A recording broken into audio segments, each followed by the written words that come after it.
Shadowing at work is when you observe someone in their role to understand how they do their job. For example, a new hire would have a short period of shadowing to learn what it is like to execute particular tasks by closely observing a more experienced staff member. In UX, we can come out of the shadows and employ a very flexible and useful method of contextual inquiry. Contextual inquiry is a field study method where you interview participants while they engage in their natural behavior in their usual environment. It could be an office, kitchen, store, or even a delivery truck. Think about it as shadowing a participant.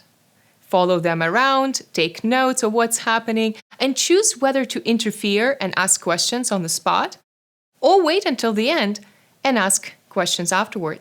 Let's look at the main challenges that haunt contextual inquiry and discuss recommendations on how to avoid them. Number 1. Sessions are not long enough. You'll probably never have more than 2 hours, so you need to know how long each task takes and make sure you leave enough time for discussion. It is better to schedule additional sessions rather than cram more material into one. Remember, less is more, and the quality of analysis is more important than the number of tasks observed. Number 2, your contextual inquiry becomes a complaint session.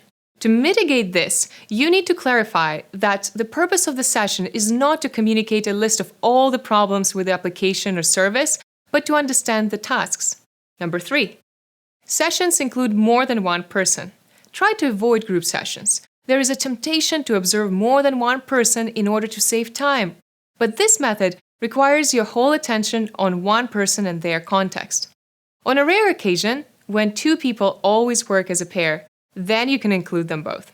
Finally, contextual inquiry is often mentioned in relation to the observer effect, which is when participants alter their behavior if they know that they're being watched. To account for novelty, traditional ethnography takes a much longer period of time to let the participant get accustomed to the researcher's presence.